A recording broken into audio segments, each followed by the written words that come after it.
Good evening, everybody, and welcome to episode 7007 we have tonight.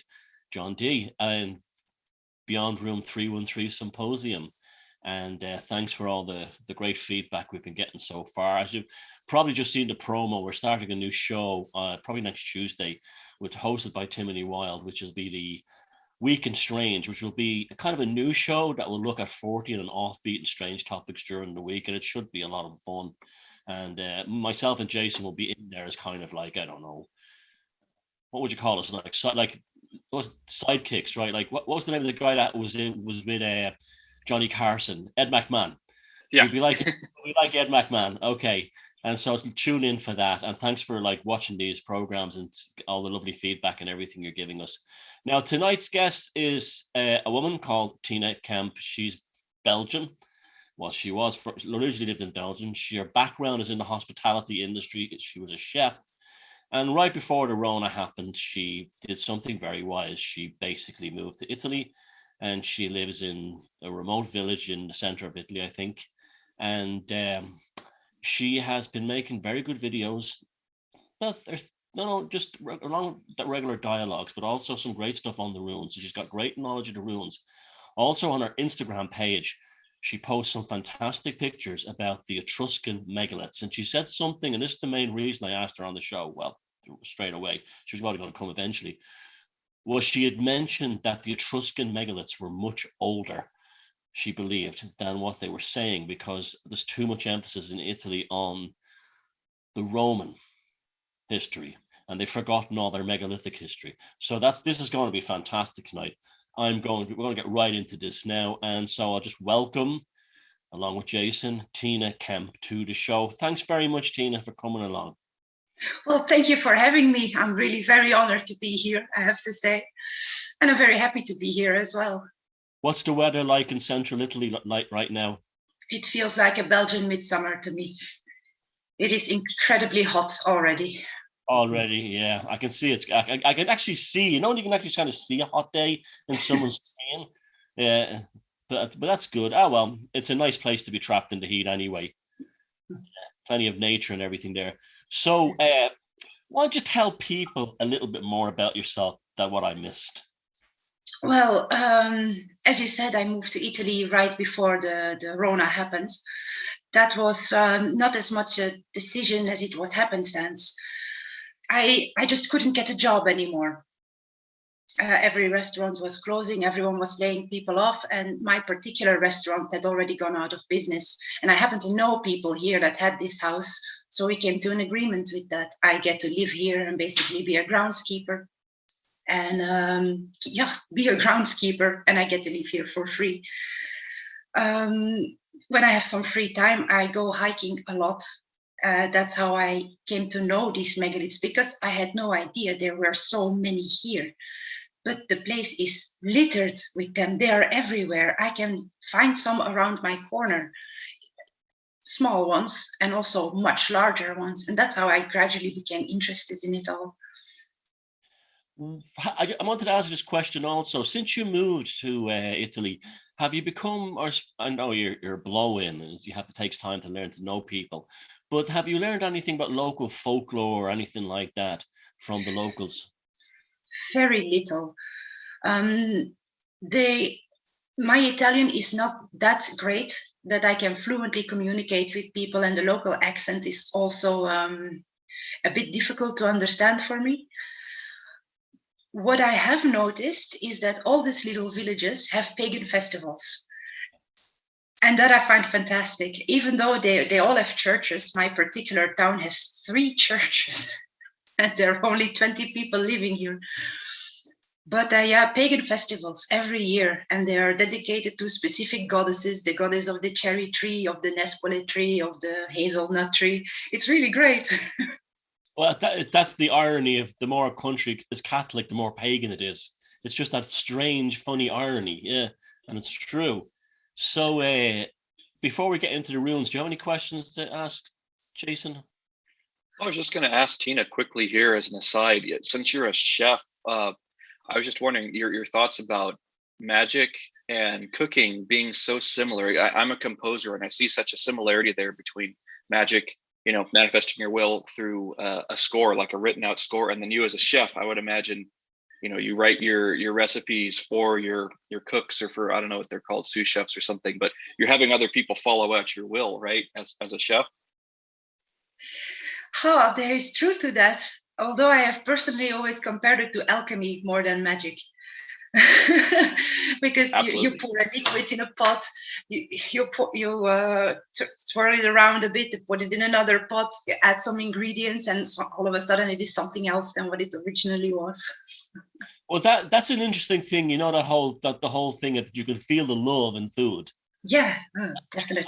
I don't want to eat in Gordon Ramsay's restaurant, I always with that energy be in the, that negative energy be in the food. Although I worked as a boy as a dishwasher in the big kitchens in Ireland, and oh my God, some of the things that went behind the scenes there. A lot of chefs are nut jobs. Oh yeah.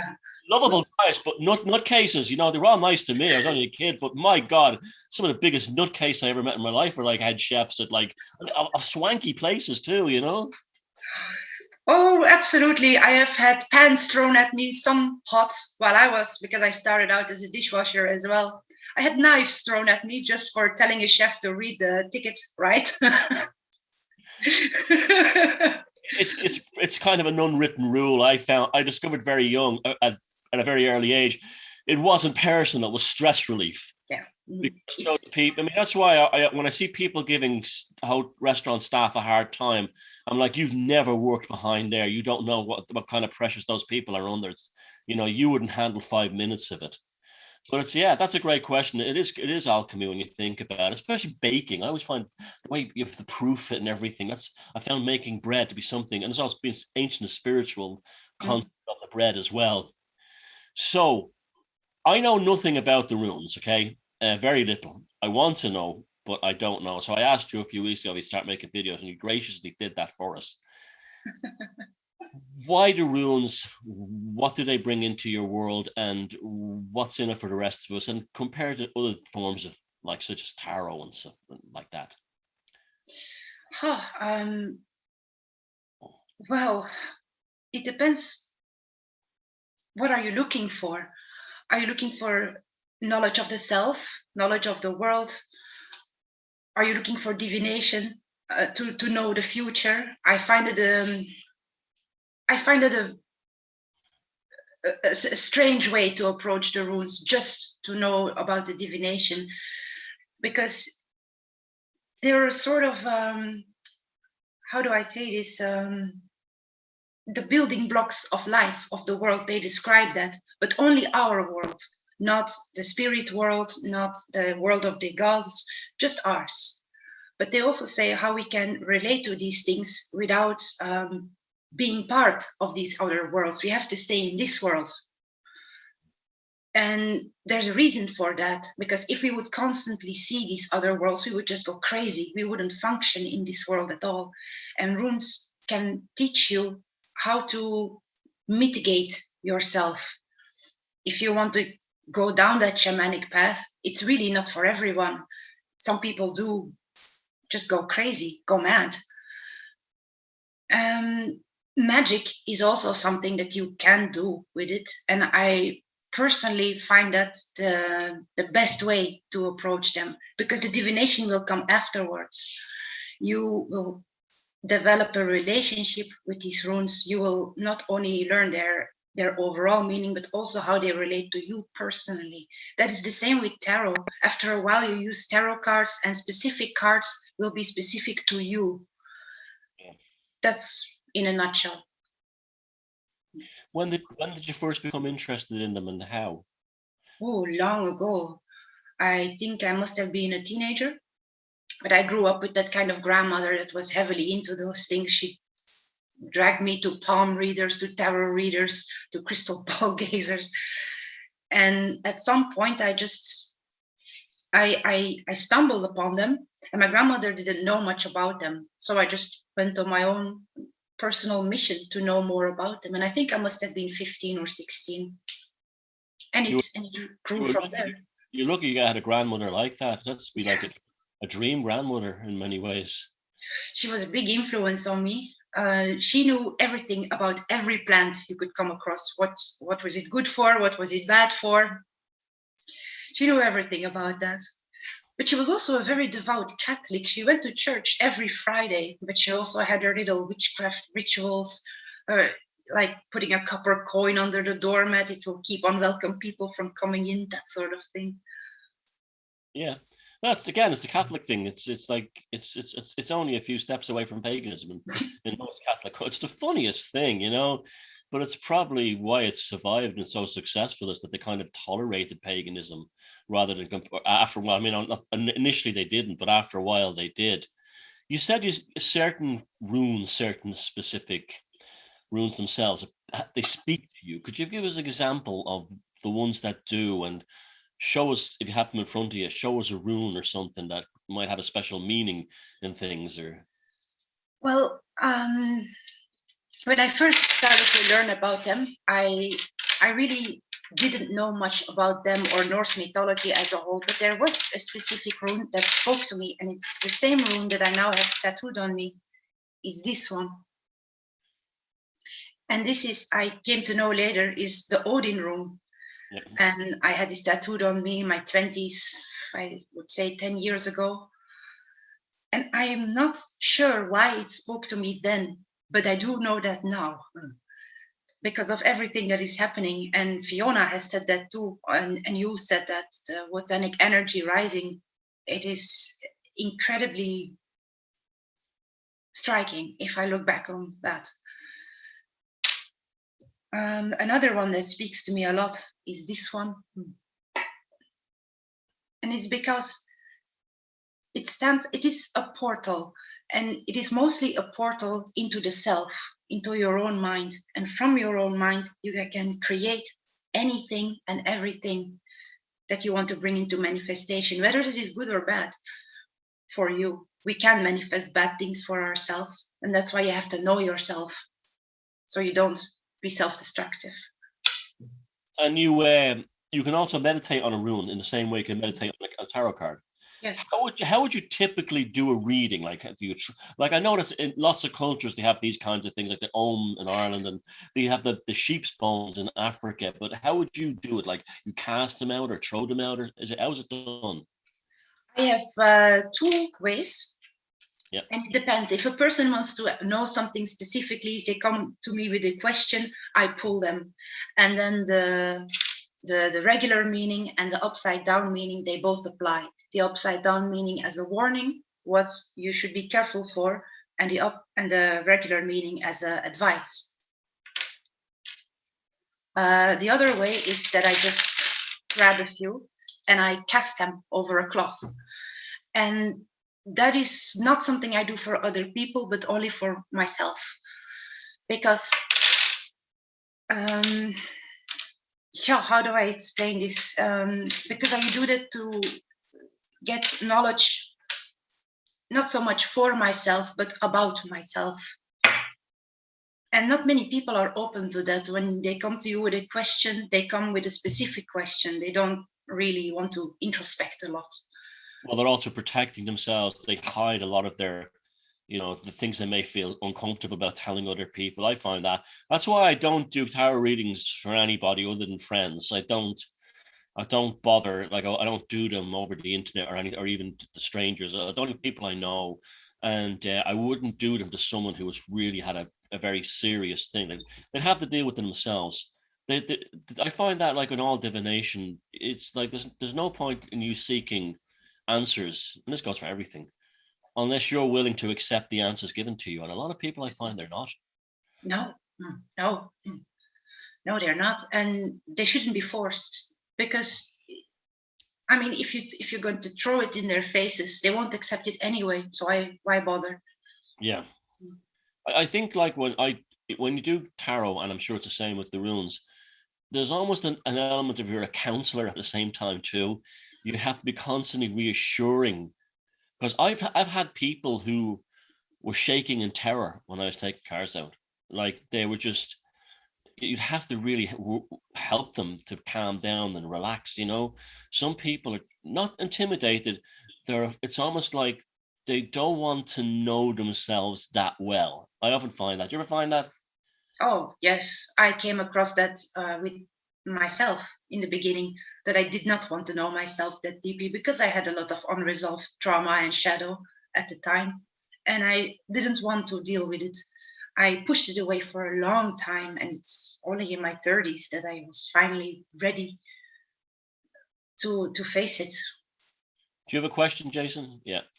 Along that line, I don't have much experience with tarot readings or at all with the runes, but from the spiritual tradition that I come from, I've done a little bit of that kind of, talk therapy with other people, and there's always this idea coming up that is there ever something that can be brought up out of the unconscious or out of the subconscious that somebody might not be ready to look at, or will the runes bring out things that are there, like, hey, you're ready to look at this right now, and maybe 6 months ago you weren't able to look at it, but now, like, for whatever alignments in your life and synchronicities there are, that maybe that rune will help you show, like, the gateway into something that was too dark, too much to handle, too out gradient to try to climb that mountain 6 months ago before you trained, for instance.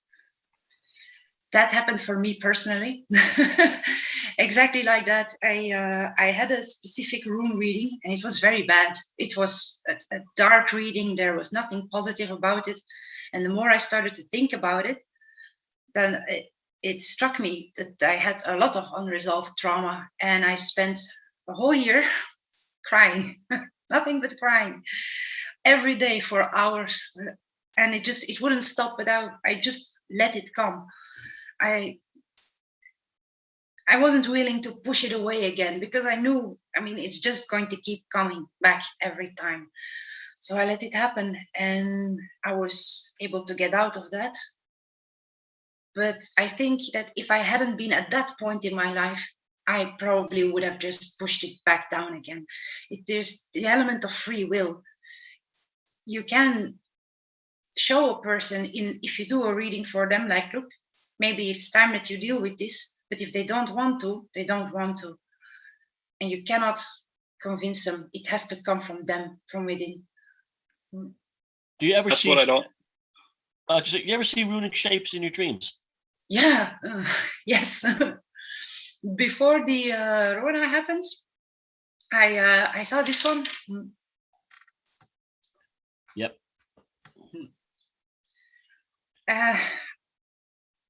Which is, to be honest, strange when I look at it back, because it's the last rune of the entire set and basically means daybreak. And with the parallel society, I think that might be what it was referring to. Yeah. Like, do you feel, it's a little bit personal, do you feel you could ever go back to being a chef working in that business again? Oh, no, absolutely not. Daybreak, threshold, the closing of a cycle, and it even looks like the infinity thing, in a bit. It's a stylized version of that. Yeah. Can you use them for magic? Yes, absolutely.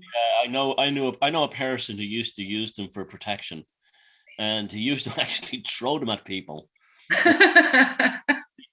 He used to actually throw them at. He'd have like if somebody was giving him a hard time in the neighborhood or something, and he would, as they're walking down the street and passing them, he would throw them at them, so that they just bounce on the ground. He wouldn't say nothing, and he says to him, I remember him like even saying something really funny about it once, like he chased away a bill collector or something like that.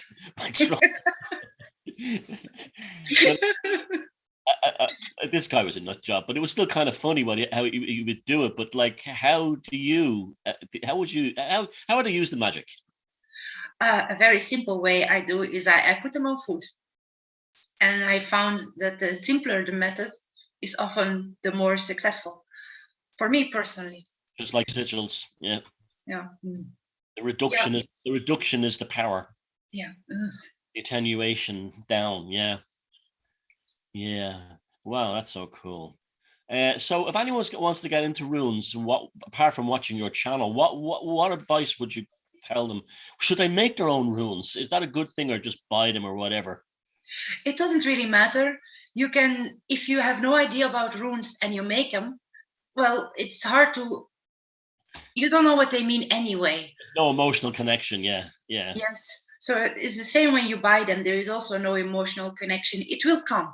Yeah. If you put the effort into it, the energy in them, your energy. That's why I don't, people ask me that, like, do you put energy in them? No, never. If I make them for other people, that's up to them. Their energy needs to be in it. Yeah. They will be very personal. Jason? Are there runes that you can carve onto like doorways or into, what are those called? The structure in a roof, like different parts of your house? Are there protective ones you could take your knife and carve into your home or your place of work for protection? Several. Yeah, several. It depends on how severe you want your protection to be. But if it comes to somebody that is very hostile to you and it is aimed to that specific person, this is very good. Very good. If it is just a general protection, but you don't mean it to be aggressive,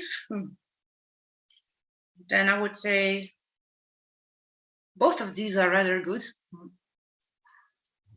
Tyr and Asgiz, is that his name? The life, the one going up is the rune of life. I know that one, and that's the rune of Tyr, isn't it? You know one? Yeah. Yeah. That first one, hold up that first one again. The one that looks like for protection. This one? Yeah. You know what I see there, Jason? And you probably see it too, Tina. It's a shield from the side. You know the way a Viking shield, you put your hand through it like that?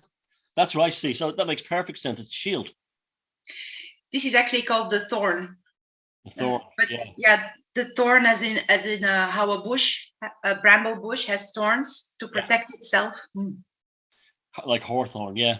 Yeah. Which is a very magical tree in the Celtic world, probably in the Nordic world too. That's great. Now I want to, and like I said, anyone knows some more about the runes, it's on your YouTube channel's full of it.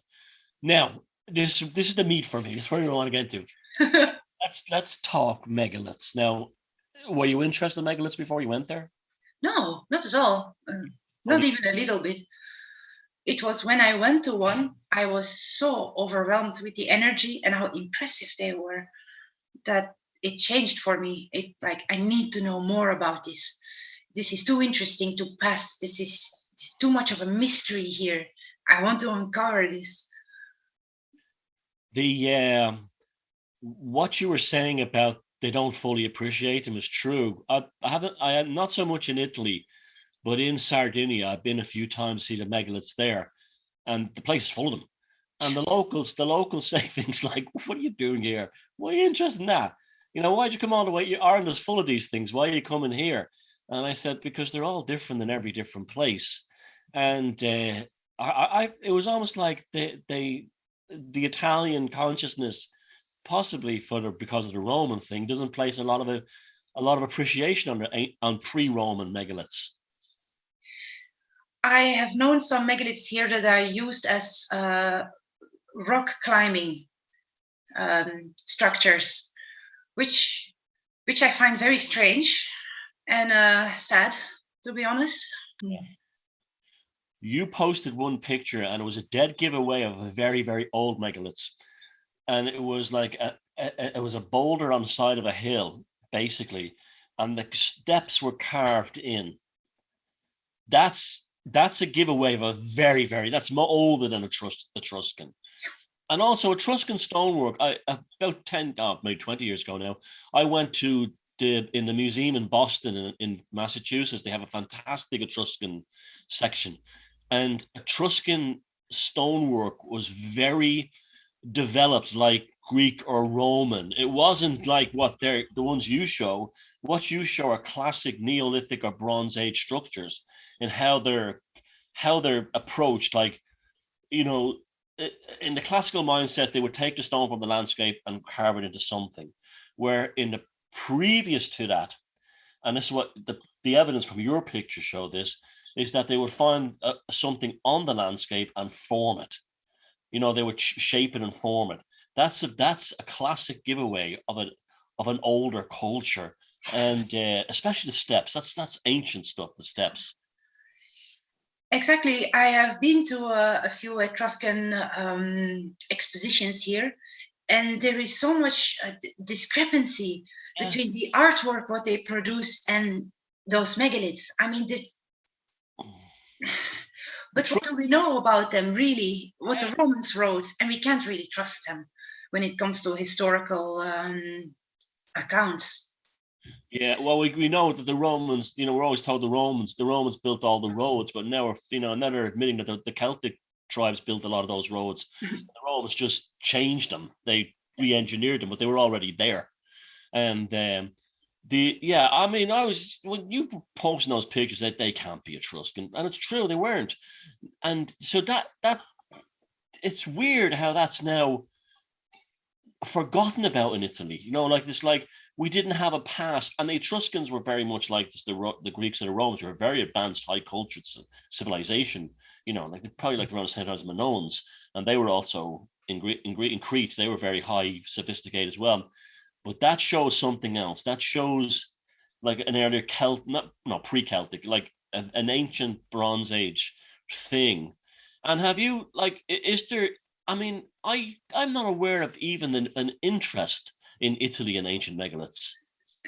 No, that's I really didn't know that it had megaliths until I came here, and I saw some road sign somewhere, megalithic hiking trail or something. So I typed it into a certain search engine, and that's how I found out that my area in specific is full of these things.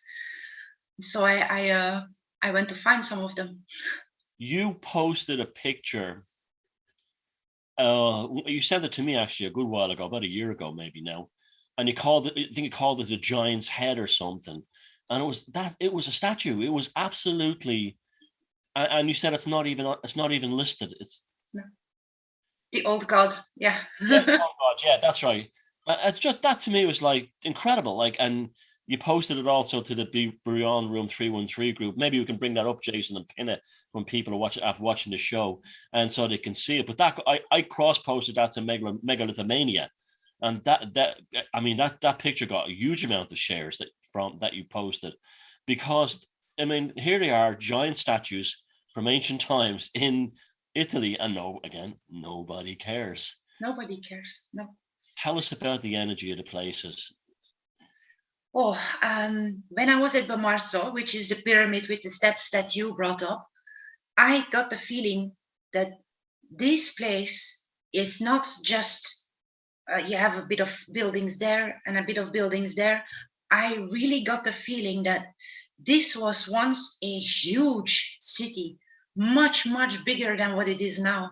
I got that impression because I saw some parts that had these weird stairs on them that were all in the wrong angle, as if something happened, maybe a giant earthquake, and it just started tumbling down the hills and landed there.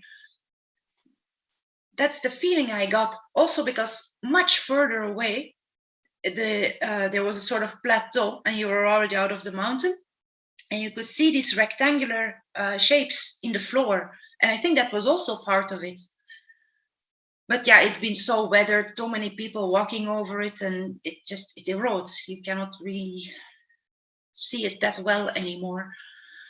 But yeah, the pyramid, that was something. The feeling I got there was incredible. That was one of the best feelings that I ever had while hiking. I felt so energized and so invigorated. I was really happy to see this place, to explore this place. I never felt afraid. Yeah, even though I was on my own there in the middle of a forest, I could have gotten lost. But no, it was fantastic. I would love to go camping there one day and experience that at night. Well, there was another megalith that I went to, Norkia, which was smaller in its scale, but more compact into one place. That place, I mean, that was also amazing, but it's not a place that I would necessarily want to stay at night alone. Well, that's because, as you know yourself, they have different energies. What was that, Jason? I was going to ask actually both of you there. I've gotten that impression before too from spaces that it seems like there's a destroyed city or destroyed remnants of a civilization, and it's, to me, I just wonder, are there parts of our history there that haven't been recorded? And there's groups of people that, you know, we wouldn't even know what to call them, but that built these megalithic cities there in you know, the Mediterranean, and then same thing over here in the U.S. I get there over and around the South Coast and the southeast part of the United States with Florida, South Carolina, Georgia, and there I get that same kind of impression you were talking about, Tina. But there's no megalithic structures that I found, but I felt, oh yeah, there's, to me, what I would describe as something Atlantean, but I don't know if that would be necessarily what people, you know, the Atlantis that people have been researching. But I just wonder, was, you know, Atlantis part of a kind of a greater, you know, not just one place in the middle of the ocean, but like an era in our history, and that if some of these are part of that that civilization there. If Thomas, I don't know if you have any experience with that at all, or if Neil or anyone does. Yeah, well, I wrote a book about it called The Druid Code, and that's really what these folk memories were. Atlantis was the areas of Europe now under the sea, and that included a lot of the Mediterranean.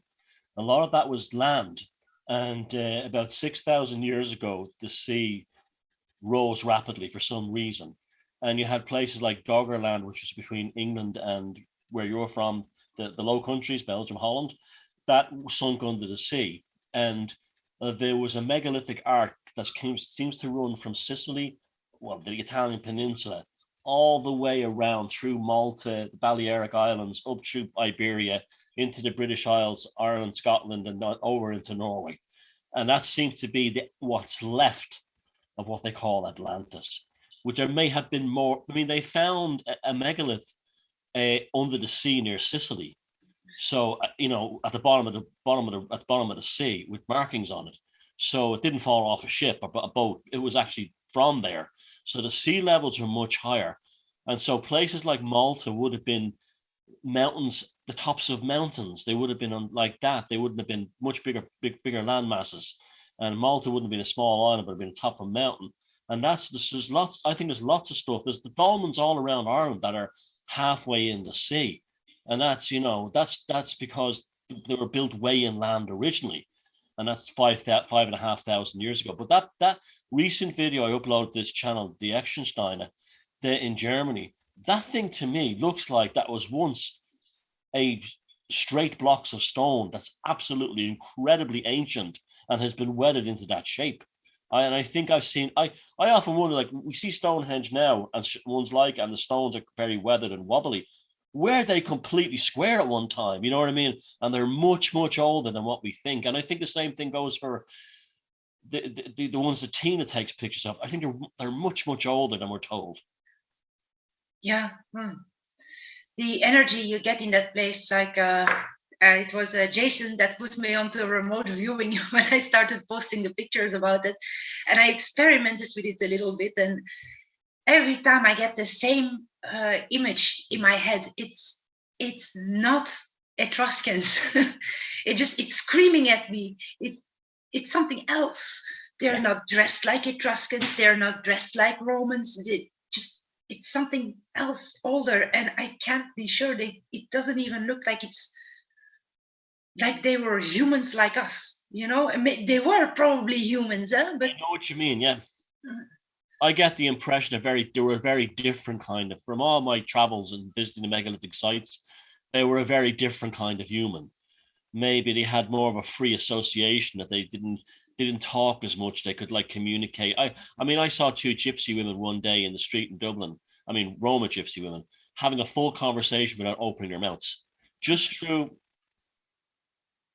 on the other side, one across the street from each other, a full complex conversation. And I think they show us what they were probably like. And that's why I think the technology was different.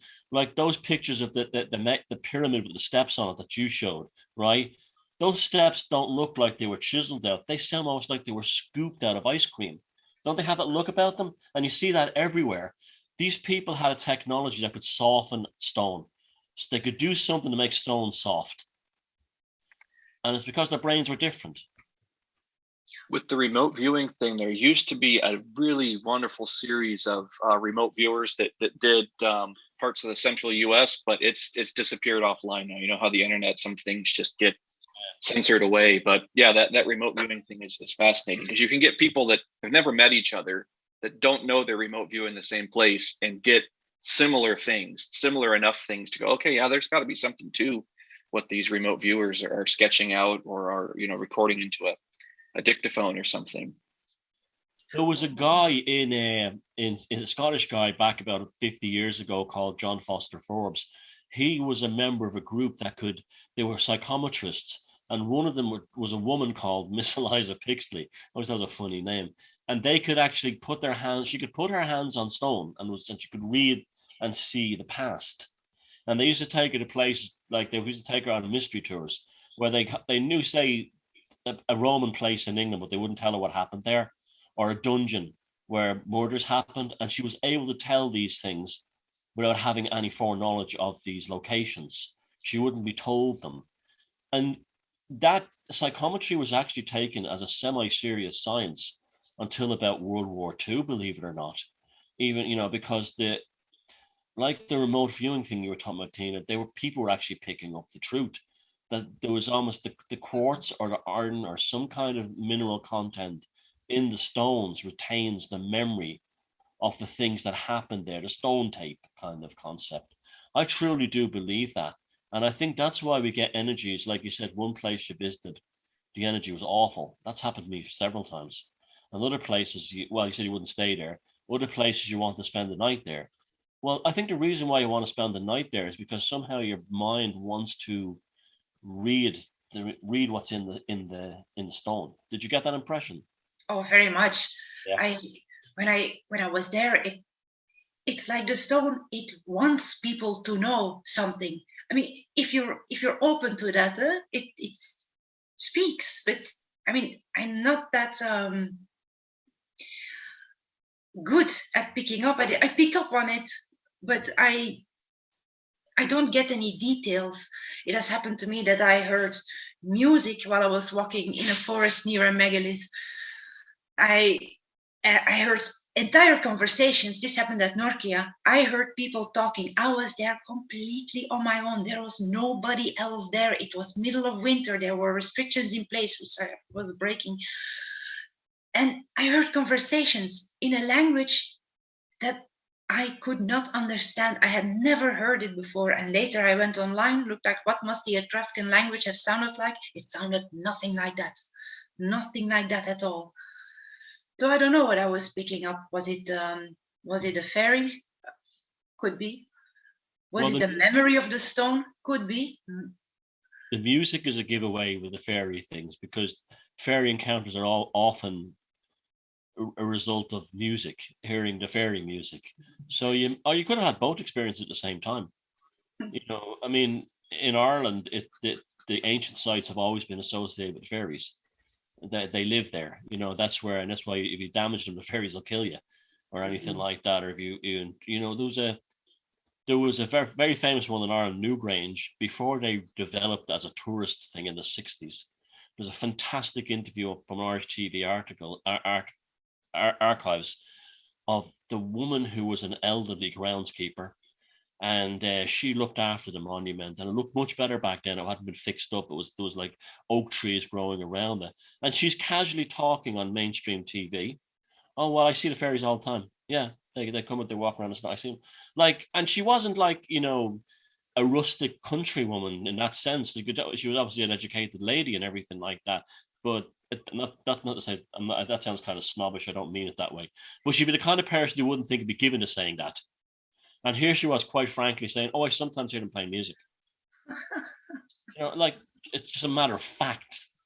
A matter of fact. Have you seen anything like strange lights or anything as well around there, those places? Oh, I here in the valley, I pick up a lot of orbs on camera, which does not happen at other places. My camera is a very recent and good one. I can see it in the visor if I'm picking up on light, so I try to avoid that. It's especially now, it's very hot, it's very dry. It cannot be water. It just cannot be. And it only happens here. Another thing that happens here is that I heard singing while I was in the forest, a woman's voice just singing. And I post pictures about that valley sometimes. It's very deep. It's not possible that the sound came from one of these towns because I could tell this is coming from nearby. And it was coming from a trail that I left. And I would have seen people either coming that way or that way. There was nobody there. I was there alone. And I could hear it very clearly, this humming. And it didn't feel unwelcome, not at all. But you get the feeling it could change if you do something. Oh, that's the fairy thing. You can piss them off very, very easily, and they can turn like that. You know, they have a very strange relationship with humans. I really wonder too if the if we want to call them like the Romantic era composers, the European composers, which have, you know, I studied this in school, and it's like there's a very mathematical music theory that they teach now in school, but it's like all those Romantic era composers, it's as if they picked up that fairy music and, you know, they got a little tune and then they just developed that tune over an entire symphony. And yes, there's a math that they use to develop that something that they heard out in the woods or on a trail, but you hear that motif is what they'll call it. And it's like, I'm certain these folks were out there and they heard it, or they were sitting in their wherever in their studio and they heard that and they developed it. And it's not the way that they teach it now in music theory, where it's all totally a left brain concept. But there's that idea of, you know, the fairy music, and I'm, you know, you're there living where some of these great composers, you know, traveled to and were from, you know, especially, you know, you've got a lot of the Bohemian composers that, you know, we're up there in the Croatia, that kind of area now, and up through what became Czechoslovakia and all that. And they all have just these haunting melodies that just they stick in your ear. And it's unlike Mozart, it's unlike Haydn, it's unlike the classical era where that almost could be composed with some kind of like dice machine, where they would do the kind of like a musical cut up, where they would take a motif and put it into some kind of like a machine almost, and, you know, write it out like that. That's not like that, like the classical era. It's as if they heard something in their mind's ear from somewhere else, and then took the math and spun it into something, you know. I think more than heard something, well, also heard it, of course, but felt it. Yeah. Felt it, right, because like in an emotional way. Yeah, indeed. I mean, it's when I had emotional reactions when I was at Nokia and I could hear this music. Not that I start crying or anything like that, but I had a real emotional reaction, which I can't really explain. It just happened. It wasn't a bad emotion. It was just, I could feel it. It came from here, and I was just overcome with this, a feeling of relaxation. Yeah. But also amazement. I was just standing there like, wow, I'm not sure what's happening, but it is amazing. That feeling. What about the thing they call here the fairy stray, like the missing time thing, or time acting? I find this in Megaliths a lot. The time can act very strange. It can have long periods in a short time and short periods in a long time. Have you experienced that? I have experienced it at an actual Etruscan necropolis I went to. That I was there for maybe 15 minutes because the place was very small. But it seemed like I was there for an hour. And also because the place did not have a good energy. It had a bad energy. I walked out of there with an eye infection that doesn't seem to be healing properly. And I think there was just something there, and not something that wanted me there. I've made that very clear. So I left. And that was also this kind of place that you wouldn't even want to entertain the idea of spending the night there. You feel it. You're not welcome. The air is very thick, but thick as in you're walking through water that is knee high. It's hard to breathe. There are insects everywhere, but not butterflies or bees, flies and mosquitoes. And they're everywhere. It reminded me of that scene in The Exorcist when they find the statue of Pazuzu. Oh, yeah. That is what it reminded me of. The Lord of the But Flies. Yeah. Beelzebub. yeah. Yeah. That well, don't they say that? I mean, yeah, unexplained fly pest occurrences is directly related to the presence of certain demons. You know, I've had those experiences happen to me, where your living room and there wasn't a dead mouse or anything. The cat, it wouldn't be anything like that. It's happened to me in apartments where there'd be a sudden, what we call blue bottles, the big ass flies. They would suddenly be all over, seemingly overnight. And it's quite worrying. It's a bit disturbing as well, but nothing has died because you can't smell it. But that's often associated with that demonic thing, the sudden manifestation of flies. That has happened to me last year. It started like with you out of nowhere. Just one day on the other, there were flies everywhere. I looked for every crack, checked every window. They could not be coming from anywhere. My neighbor said, maybe they are in the ceiling. You should seal all the cracks that are there. So I did. And they would just appear. Like, I mean, I would kill a few. I would shut the doors to the kitchen. I would kill a few. 10 minutes later, they were just back. And they couldn't have come from anywhere. And I've noticed when you get those kind of fly infestations, if you have a cat, the cat does everything to destroy them. Yeah. It's like the cat has an instinctual not knowing that these things must be destroyed immediately. And they will spend hours chasing down even the last one that's left. As if the cat is aware. It's more just a pussycat game. They're driven by a certain thing. You can actually feel it and see it in them. Yeah. Yeah. I had to do a major house cleansing, and then it stopped one day at the other. It just stopped. That's how. Yeah, it's bizarre. Yeah, your first thing is to think, oh, there's a dead mouse in the walls or something, but you smell those things. They're that you smell that awful decaying smell. No, so I do. Yeah, and so when you go into certain places where you have that vibe and it's surrounded by insects, yeah, I do feel there's an evil presence that's in those places, or a different presence. I've experienced that even in the United States and upstate New York, hiking in the woods. There'd be certain spots where there'd be just like masses of mosquitoes where it wouldn't be any different than the next place next to it. It'd be same environment, but you got this awful feeling that something terrible had happened there. I can remember that quite well. Just like you said, just like that's The Exorcist, just like that. If I get that feeling in the forest, even a slight feeling of like I'm not welcome here, I just leave. I've been hiking on my own for a couple of years now. I've spent a lot of time alone outside. I'm not taking any chances. Yeah, you're not. No, you're right. And wildlife you can often see the strangest, I find you can have the strangest encounters with wildlife. With me, that happens with hares.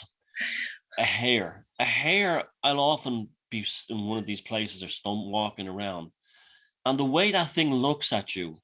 And in Ireland, there's a belief that a hare is often a shape-shifting witch. And that if you kill a hare, you should never kill a hare, because when you go over to pick the hare's body up, you find a woman. And so I'm always having these bizarre encounters with hares and the way they stare at me. Do you have anything like that ever happen? Oh yes, I saw a shapeshifter twice, the same one, but it was a cat. Yeah. And the first one happened when I was in Belgium, and I must have been, but it was actually around the time that I started working with the runes, 15, 16 years old. And I was walking from my grandmother's house to my mother's house, which were not that far, maybe a kilometer or so. So I walked. It was already after dark and it was fall. And I come past the local shopping street of my town, which all the houses are conjoined. There isn't any space between them, and it's empty. There are no cars. But I check anyway to see, is there traffic coming? And I see a cat running on the other side. And I think nothing of it, it's just a cat. So I cross the street and I look, and where that cat would have been, there was no cat. I could see it nowhere. There was this guy standing, casually standing, looking at me, but he had no face. Wow. Yeah, I mean, you could see the features where the nose was supposed to be, where the eyes are supposed to be, but like there was a skin, a fleece over his face. And he was just staring at me. And I got the impression that he was rather amused by the notion of me seeing him. I didn't get a hostile or an aggressive impression from him, nothing like that. But just like he was standing there like, well, she can see me. And I felt a shock go through me. But yeah, I mean, I had to go home. My mom was going to get angry. So I forced myself to cross that street. And as I crossed the street and I glanced back, there was a cat sitting, that same stupid cat that I saw running. And it was just sitting there looking at me like, brr. Another time I saw it was when I was working in culinary and I was home. I came home one day, it was late. I had to work very, very long.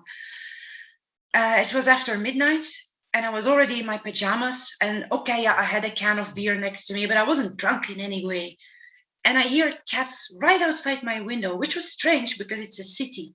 I mean, there are not that many cats walking around there, but I hear them fighting right underneath my window. So I look out and we're like, psh, psh, psh, because it's noisy, it's annoying. One cat runs away immediately. The other one looks over its shoulder, straight up at me. And I could feel an annoyance from that cat. And I looked back where the other one left and I couldn't see it anymore. I looked back, that same faceless figure standing there. But this time he was wearing a sort of tuxedo and he was standing there really looking up like, I don't appreciate that. That's the feeling I got. Like he's standing there like, don't do that. I don't like it when you interfere with my shit. But this time the shock was much worse because I recognized it immediately.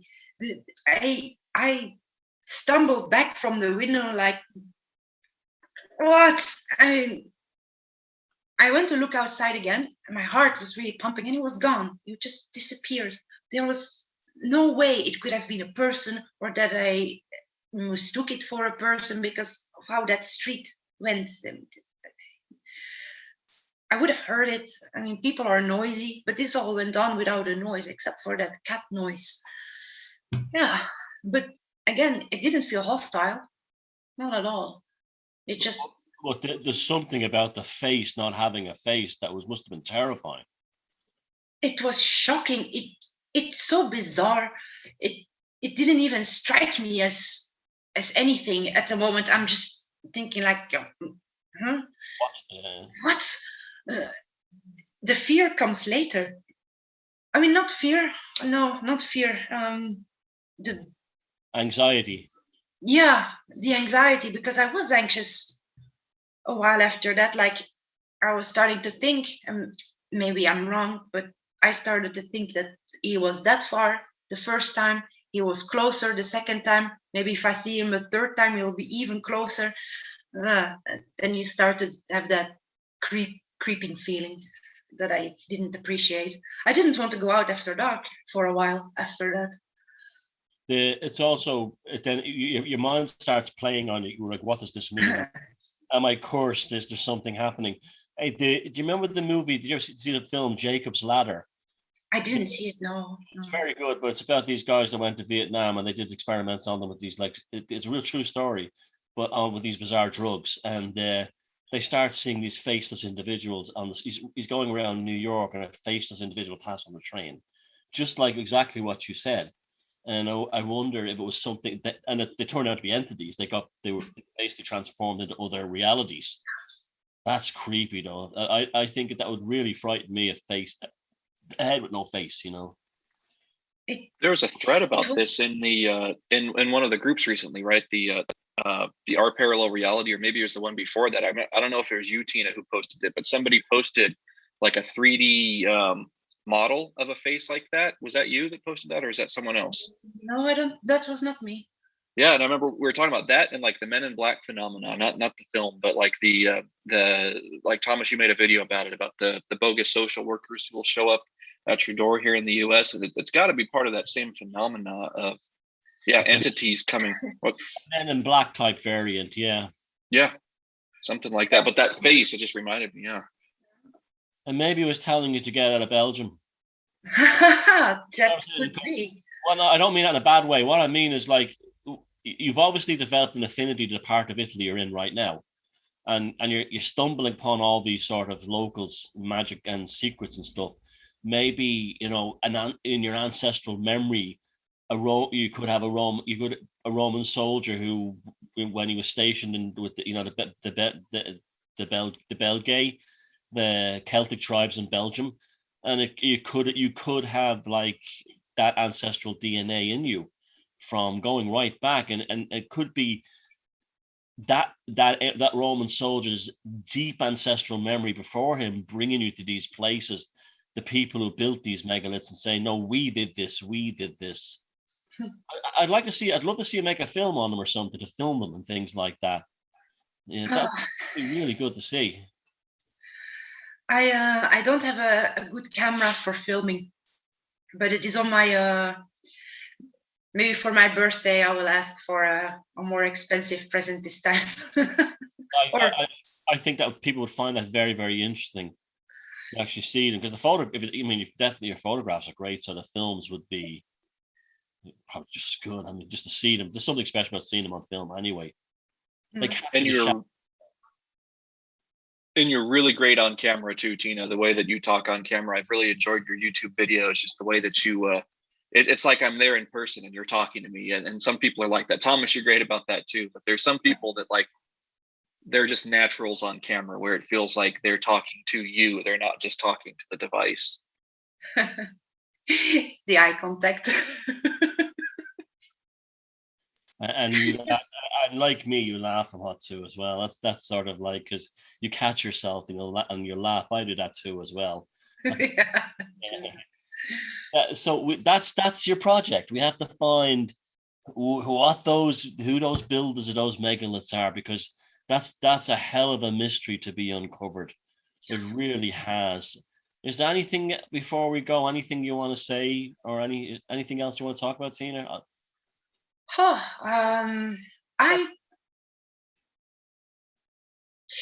There is something I want to say about that shapeshifter, about how you said that you would find it very frightening.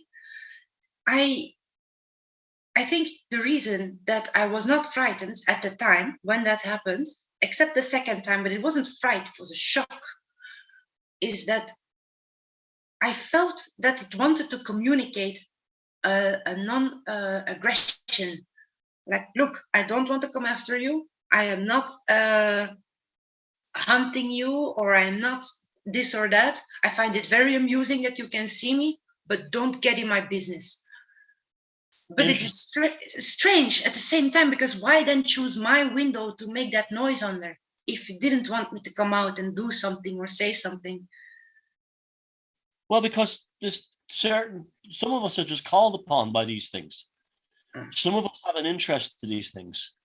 They take an interest in us as individuals. I don't know why that is, if it's a family thing or anything like that. But it can also happen in a bad way too. You look at people who deal with the awful sleep paralysis thing, that night hag thing. What I had an aunt who's like, she's, God rest her soul now, she's dead, but her life was absolutely destroyed by night hag. Destroyed by it. Marriages ended and everything because of it. And she always says, why me? Why did, of all the sisters in the family, that target me? So, and she, funny enough, she was the youngest and the nicest of every. I got on her with the bed. I found that she's the biggest heart of all of them. But sometimes, see the thing with the no face thing, there's a phenomena in neurology called uncanny valley, where if you see something that doesn't make sense to how you normally see it, your mind goes into a weird kind of shock, and it shuts off the experience. So like if you saw someone that had an eyeball down here and an eyeball there and a mouth here, and you were looking at them, your brain doesn't know what it's looking at. It doesn't know. So it goes into a thing called uncanny valley, where basically the neurological functions shut down, and to stop you from panicking. And it's but it's also to keep you calm. And that's what happened. You dropped into uncanny valley, and it was like, what is this? As the uncanny valley and the neurology of the brain that deals with things like flight or fright started to rise up later. That's when you were like, oh my God, what the fuck was that? That really is a real thing. It's basically a survival mechanism. Makes sense. Yeah. You want to say something, Jason, before we wrap up? I was just going to add one more to the strangeness of what you were talking about, Tina, and this goes to something we were talking about in another one of these symposiums about. I wonder too if the entities that we see are somehow a projection of something within ourself that communicates to us through cats, through normies on the street, that somehow we can have like a catalytic exteriorization of some part, like we're talking about with the runes earlier, about something within yourself talking to you through the runes. Could something also talk to you through another living entity, like a cat or a fly, another human, if it's somehow like a physical manifestation like that, part of you taking over someone's, the typical normie on the street, taking over them for a few seconds to tell you something. But that's real weird. Might not be anything. It's a funny synchronicity just happened as you were talking about cats. Mine just jumped on the table here. He's sitting right there. He's been avoiding me all the evening, and now he comes. Anybody? He's enjoying the conversation. Yeah. Hey, sweetie. My cat Benny has been all over my videos, and ever since we started Room 313, he's been as good as gold.